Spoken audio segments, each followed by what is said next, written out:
देखिए हम लोग बात करेंगे पोटेंशियोमीटर। यह एक वर्सटाइल इंस्ट्रूमेंट होता है। जैसे इसमें बहुमुखी प्रतिभा माने बहुत सारे चीज़ को मेजर करते हैं। तो इस इंस्ट्रूमेंट में सबसे बड़ी खासियत है कि हम लोग दो सेल का ईएमएफ अगर कंपैरिजन करना हो या इंटरनल रेजिस्टेंस ऑफ सेल निकालना हो, इसका प्रयोग करते हैं। ये देखिए, इसके बारे में हम लोग जो बात करेंगे तो समझना होगा कि इट इज अ वर्सटाइल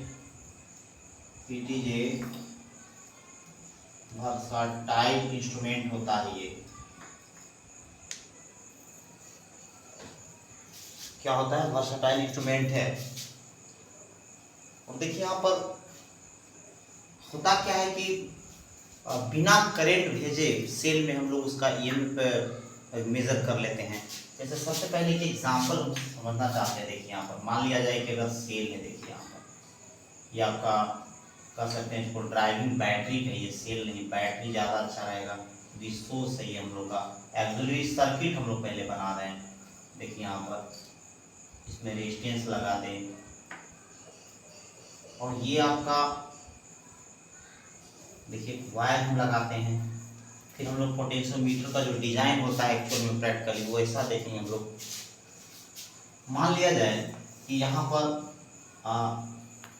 एक सेल हम लेते हैं जिसका कि मेजर करना है, गैलोमीटर लगा दिए और ये जॉकी है। देखिए तो देखिए ये तो करंट भेजेगा आपको। मान लिया जाए यहाँ पर सपोज कीजिए, देखिए प्लस है, मान लीजिए यहाँ पर V वोल्ट, मान लिए V वोल्ट है यहाँ पर, और ये मान लीजिए यहाँ पर 0 वोल्ट, या यहाँ पर न्यूमेरिकल एस्पेक्ट में वैल्यू दे सकते हैं जैसे 100 वोल्ट है।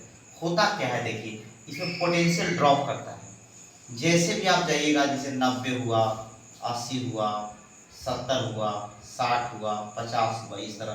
तो जैसे ही इस सेल के एक्रॉस जो पीडी है उसके बराबर अगर हो जाए तो पोटेंशियल डिफरेंस क्या हो जाएगा, यहाँ पर 0 हो जाएगा। और जब पीडी डिफरेंस 0 हो जाएगा तो करंट फ्लो नहीं करेगा और हम लोग क्या करते हैं, मेजर कर लेते हैं। जैसे हम लोग यहाँ पर एक और एग्जांपल थोड़ा आया, देखिए यहाँ पर, क्योंकि आप जानते हैं V = IR, तो V = क्या होगा, I rho L by A. तो V = I rho by A into L, V = phi हो गया आपका। देखिए ध्यान देना, यहाँ पर फाई क्या है, पोटेंशियल ग्रेडियंट है। पोटेंशियल ग्रेडियंट है, पोटेंशियल ग्रेडियंट है। मान लीजिए इस पॉइंट को थोड़ा देखिए, मान लीजिए ए और ए बी मान लेते हैं। यहाँ पर ए, ये बी है, इस पॉइंट पे माना गया है।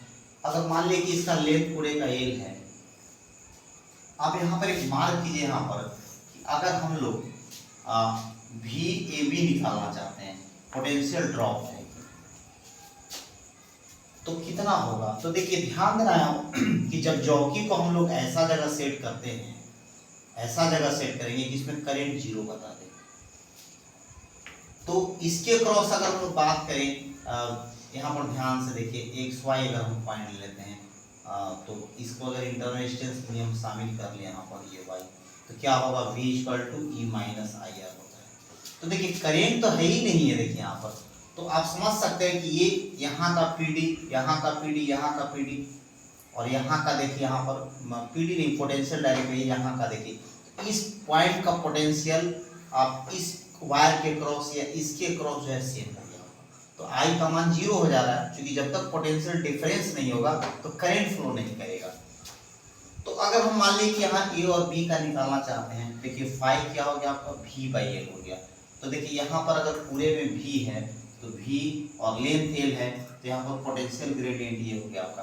अगर X पर अगर बैलेंस मिलता है हमको, तो 1 से मल्टीप्लाई कर देंगे। देखिए बहुत इजी मेथड है, आप जो है कि पोटेंशियल ड्रॉप आराम से निकाल सकते हैं। और यहाँ से ये हो गया जो VAB हो गया, जो ये किसके बराबर हो जाएगा, VXY के बराबर हो गया। देखिए अब XY को आप कहीं भी यहाँ पर ले सकते हैं, आगे भी ले सकते हैं, क्योंकि बीच में कोई भी लोड वगैरह नहीं होता है। अब देखिए यहाँ पर, तो ये V/L × X, और ये देखिए आपका VXY कितना होगा, E, यहाँ से निकल जाएगा V/L × X हो जाएगा। तो देख सकते हैं आप किस तरह आराम से देखिए निकल जाएगा एकदम। अगर आपको पोटेंशियल ग्रेडियंट का कंसेप्ट जो है लेंगे। तो इसका प्रिंसिपल क्या होता है, देखिए प्रिंसिपल क्या है इसका। प्रिंसिपल में ध्यान रखना है, प्रिंसिपल इसको पूछा जाता है, principal fall of potential across the portion of the wire is directly proportional to the length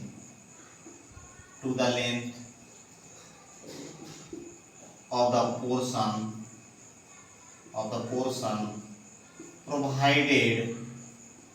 provided wire of uniform cross sectional area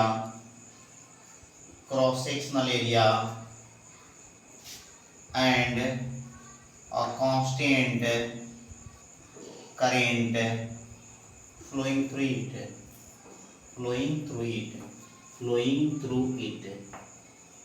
क्योंकि ये हम लोग मान करके चलेंगे, ध्यान देना है यहाँ पर कि जो हम लोग पोटेंशियल ड्रॉप जो निकालते हैं किसी पोर्शन जो वायर का एक भाग है, तो हमेशा जो है कि उसके लेंथ के प्रोपोर्शनल होगा। जैसा कि हम लोग लिखे यहाँ पर v, मान ली v1 उसको दे दे, तो v/l × h देख सकते हैं आप। तो ड्रॉप जो होगा आप देख सकते हैं यहाँ पर उस वायर के जो पोर्शन है उसके लेंथ के प्रोपोर्शनल होगा। लेकिन एक चीज प्रोवाइडेड हम लोग को ये ध्यान देना होगा कि वायर यूनिफॉर्म क्रॉस सेक्शन का होना चाहिए, constant current flowing through it. सबसे बड़ी बात है यहाँ पर कि 4 मीटर, इसमें जो वायर यूज होता है 4 मीटर टू 12 मीटर होता है, जो पूरा रेंज हमने लिख दिया आपको। अब देखिए होता क्या है कि इसी वायर को जो है क्या किया जाता है यहाँ पर 1 मीटर स्ट्रिप का जो है कट किया जाता है। जैसे मान लीजिए यहाँ पर देखिए, और इसको इस तरह हम लोग कर दें और फिर यहीं पर साइड बाय साइड क्या कर दिया जाता है, इसको जोड़ दिया जाता है। इसी ये आपका देखिए यहाँ पर इसी को जोड़ देंगे, जो कि आप बुक में एनसीईआरटी वगैरह में देखते हैं। एक स्टिक मोटा रहता है, क्यों मोटा रहता है ये, इसलिए कि रेजिस्टेंस इसका कम है। देखिए यहाँ पर इस तरह कनेक्ट कर देते हैं, सेम चीज हो जाएगा। देखिए आप इस फॉर्म में भी दिखा सकते हैं। देखिए यहाँ पर ये आपका हो गया इस तरह, और इसको यहाँ टेप कर। तो ये देखिए सेम उसी तरह का जो आप एनसीईआरटी वगैरह में देखते हैं। तो हम लोग एनसीईआरटी के फिगर को थोड़ा देख करके समझने का प्रयास करते हैं। एक बात और समझना है, इसमें जो वायर होता है वो कांस्टेंटेन और मैग्नीन का प्रयोग किया जाता है, क्योंकि इसका जो रेजिस्टेंस होता है इंडिपेंडेंट फ्रॉम टेम्परेचर होता है। ऐसा नहीं कि टेम्परेचर के साथ वैरी नहीं करता है, लेकिन वो कंसिडरेबल नहीं रहता है। तो देखिए यहाँ पर हम लोग एक फिगर बनाते हैं, ये आपका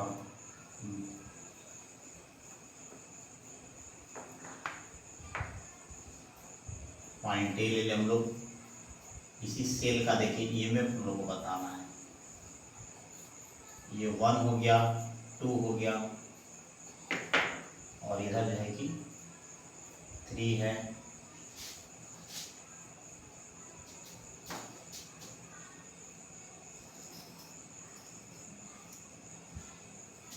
इसको यहीं जोड़ दिया जाए, देखिए कहीं भी जोड़ा जा सकता है। वेरिएबल रेजिस्टेंस है, और यहाँ की लगा दें की, और यहाँ पर यहाँ से उसी को वायर को जोड़ना हम शुरू करेंगे इस तरह। देखिए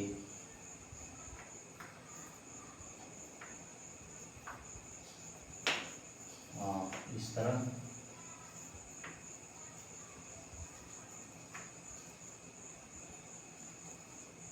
हम जितना चाहे बड़ा ले सकते हैं, कि जितना बड़ा लेंगे आपको सहूलियत होगा बैलेंस पॉइंट खोजने में।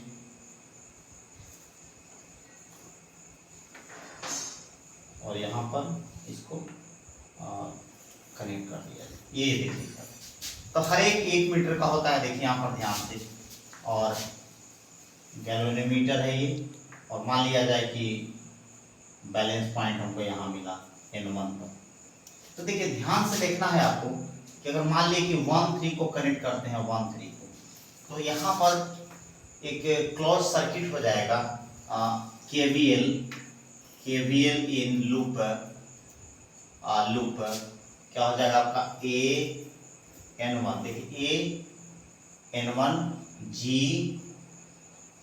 3 1 और E1 E2 जो निकालना है 3 1 A, देखिए ये क्लोज लूप हम लोग लगाएंगे। तो आपको पता होना चाहिए यहाँ का ड्रॉप कितना होगा। L1 अगर हम लोग लेंथ ले लें शुरू का, तो 5L1 यहाँ का ड्रॉप हो गया, देखिए यहाँ पर, और फिर यहाँ चले तो ये 0, और फिर देखिए हम लोग क्या लेते थे अपने कन्वेंशन में कि जो पोलैरिटी उसका सेल का पकड़ा गया, तो यहाँ पर -E1 बराबर 0, E1 बराबर क्या हो जाएगा 5L1, एक इक्वेशन। फिर उसी तरह हम लोग जो है दूसरे सेल के लिए कनेक्ट कर दे। अब देखिए यहाँ पर इसको कनेक्ट कर ले, और यहाँ से एक नया बैलेंस पॉइंट हम लोग को मिल जाता है N2, देख सकते हैं। फिर हम लोग बनाएंगे KVL इन लूप, कितना हो जाएगा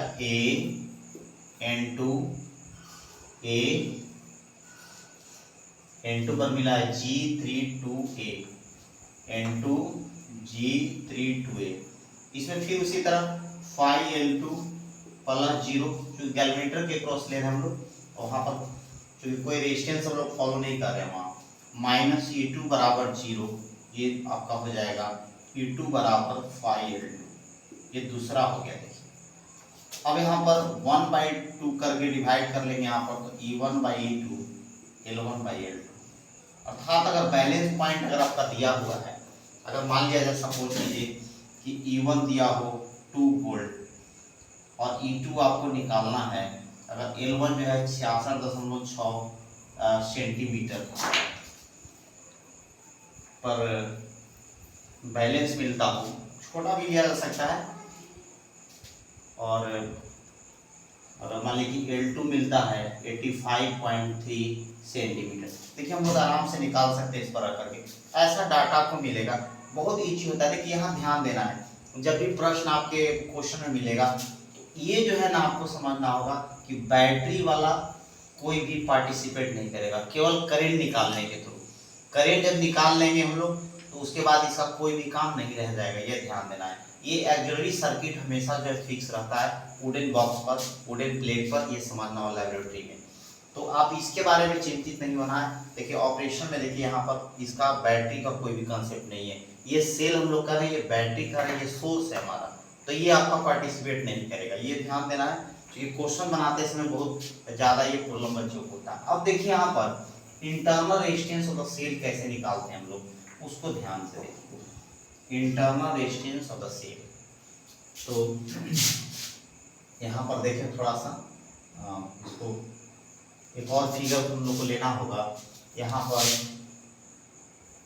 एक K2 और एक जो है कि बॉक्स छोड़ जाता है रेजिस्टेंस बॉक्स RB। तो अगर मान लिया जाए यहाँ पर, फिर वही केस करेंगे हम लोग कि अगर ये कनेक्ट तो है ऑलरेडी कर दिए हम लोग दोनों, when inter calculation of internal resistance, तो देखिए ध्यान से यहाँ पर इंटरनल रेजिस्टेंस, अगर मान लिया जाए इसमें कि K2 को हम लोग ओपन रखेंगे, तो क्या होगा आपके साथ। तो देखिए ये बैलेंस शुरू वाले पर हम लोग मान लें, एक नया कॉन्सेप्ट ले रहे हैं हम लोग इसको, कि suppose K2 switch is open. अगर हम लोग इसको ओपन रखते हैं तो क्या होगा, कहते हैं यहाँ पर कि then balanced point is found at length L1। मान लीजिए L1 पर हम लोग अगर मान लीजिए K2 को ओपन रखे हैं, तो ये सर्किट आपका देखिए यहाँ पर, ये फिर सर्किट उसी तरह बना जैसे पहले, यहाँ पर इस तरह हम लोग का हो जाएगा। इधर से तो कोई मतलब नहीं है क्योंकि ओपन है, ओपन सर्किट है उधर से, तो फिर यहाँ लिखेंगे, देखिए डायरेक्ट हम लोग यूज कर सकते हैं E बराबर 5L1, इसको हम लोग देखिए E कर रहे हैं, इसी का निकालना इंटर रेजिस्टेंस। ओके, तो अब देखिए फिर हम लोग क्या करते हैं, व्हेन K2 इज क्लोज्ड। अब देखिए जब K2 को क्लोज करेंगे तो वहां पर रेजिस्टेंस बॉक्स में भाग लेगा, जो एज एक्सटर्नल रेजिस्टेंस हम लोग का काम करेगा वहां पर। तब अगर मान लीजिए कि हम लोग का L2 पर बैलेंस पॉइंट मिला हो, तब फिर क्या होगा, तो V इक्वल टू हो जाएगा आपका 5L2। जस्ट जो पहले हम लोग की ये कॉन्सेप्ट डायरेक्ट लगा रहे हैं उसको देखिए। अब यहाँ पर फिर A का दे इक्वेशन को और इसको B का, क्या होगा, A बाई बी ये हो जाएगा E बटा V 5L1 5L2, कट जाएगा यहाँ पर E बटा V L1 बाई L2। देखिए जैसा कि हम लोग को पता है, अब इस फिगर की आवश्यकता नहीं पड़ेगी। देखिए यहाँ पर अब देखिए चूंकि आप जानते हैं यहाँ पर कि जब भी एक्सटर्नल रेजिस्टेंस था तो उसके क्रॉस पीडी क्या होगा, पोटेंशियल IR होगा, और E इक्वल टू क्या होता है, IR प्लस R होता है। देखिए अगर मान लिया उसको कन्विंस के लिए हम लोग सेल मान ले इस तरह कि यहाँ पर देखिए ध्यान से पोटेंशियल ड्रॉप जो होगा ये क्रॉस एक्सटर्नल रेजिस्टेंस देखिए यहाँ पर I इंटू आर, और E बराबर क्या होगा, IR प्लस R। यहाँ पर पुश करेंगे हम लोग रख करके IR प्लस R, ये होगा आपका नीचे में IR और ये हो जाएगा L1 बाई L2। तो I से I कैंसिल, स्मॉल r हम लोग को कैलकुलेट करना है, R कितना हो जाएगा 1 plus R by capital R L1 by L2। तो R by R equal to L1 by L2 minus 1, small r equal to हो जाएगा R L1 by L2 minus 1। तो देखिए एकदम बड़े आराम से आप निकाल सकते हैं। अगर एक्सटर्नल रेजिस्टेंस दिया हुआ है L1 L2 दिया हुआ है तो आप आराम से इसको निकाल सकते हैं कितना होगा। देखिए यहाँ पर हम लोग एक क्वेश्चंस करते हैं। यहाँ पर देखिए यहाँ पर एक प्रश्न है, एक potentiometer wire of length 200 centimetre. ये जो वायर है इसका कितना है, 200 सेंटीमीटर। देखिए वायर, और इसका हैज अ रेजिस्टेंस ऑफ 20, और इसका रेजिस्टेंस कितना है आपको 20 ओम है। तो समझना है यहाँ पर कि ये जो वायर है आपका, इसका आपका 200 सेंटीमीटर लेंथ हो गया और रेजिस्टेंस कितना होगा 20। It is connected in series with A resistance of 10 ओम। और देखिए इसको सीरीज के साथ जोड़ा गया है। आपको देखिए ये जुलरी सर्किट दिया हुआ ये, ठीक है ना। हम लोग को मेजर यहाँ पर जो है कि मेजर करने वाला लगाया जाता है जो कि दिया हुआ है। अब देखिए क्या कौन है, हाँ देखिए एल निकालना है आपको जिस पर बैलेंस हुआ है, इस पॉइंट पर बैलेंस हुआ है जो कि ए पॉइंट से एल लेंथ है वहाँ पर, तो इसका वैल्यू निकालना है। तो सबसे पहले ध्यान देना होगा इसमें हम लोग देखिए एक्चुअली जो ड्राइविंग जो वहाँ पर बैटरी होता है उसका प्रयोग जनरली नहीं होता है और बाकी काम में, लेकिन आपको करेंट निकालने में यूज होगा। तो आई आपका करेंट कितना होगा, ई हो गया, और देखिए आपका 2 है R1 प्लस R2, आई हो गया देखिए 6 है, और देखिए 10 तो है यहाँ पर, और वायर का कितना है 20, तो 6 बाई कितना होगा 30, तो कितना होगा 6 × 30 और एक 0.2 एम्पीयर। अब देखिए यहाँ पर ध्यान देना है कि इसके क्रॉस कितना होगा वोल्टेज, तो VAB निकालेंगे हम लोग। VA टोटल जो V होगा इसके क्रॉस AB, तो कितना हो गया I इंटू R, तो I हो गया 0.2 और R हो गया 20, तो ये 4 वोल्ट हो गया। ये पूरे वायर के का 4 वोल्ट हो गया। अब हम लोग क्या पढ़ते हैं कि VAB, देखिए ध्यान से यहाँ पर अगर इसका हम लोग ड्रॉप निकालना चाहते हैं, इसको मान ले D मान ले, ये न्यूट्रल पॉइंट हम लोग को फाइंड हुआ, तो VAD कितना हो जाएगा, VAD क्योंकि बैलेंस है यहाँ पर तो ये समझना होगा कि VAD कितना हो जाएगा 2.4। और हम लोग क्या पढ़े हैं कि टोटल जो V होगा VAB टोटल वोल्टेज होता है उसको लेंथ से डिवाइड करेंगे, तो लेंथ कितना है आपको लेंथ कितना है देखिए यहाँ पर 200 सेंटीमीटर। तो देखिए यहाँ पर ध्यान देना है यहाँ पर कि VAB टोटल हो गया आपका, और ये लेंथ कितना होगा आप AB लिखेंगे यहाँ पर, और जितना का निकालना है। तो देखिए अब यहाँ ध्यान देना है कि अगर बैलेंस है दैट मीन्स क्या होगा कि यहाँ का PD माने इस वायर के क्रॉस और इस वायर के क्रॉस क्या है सेम है, तभी तो ये बैलेंस हुआ है। तो देखिए यहाँ पर जो जनरली हम लोग का कंसेप्ट होता है कि अगर जो फॉल ऑफ PD कैसे निकालते, फॉल ऑफ पोटेंशियल कैसे निकालते, तो ये फॉर्मूला लगाते थे हम लोग, जस्ट अभी हम लोगों ने पढ़ा। तो ये देखिए 2.4 हो गया यहाँ पर। अब देखिए यहाँ पर VAB कितना आ गया आपका 4 वोल्ट आ गया।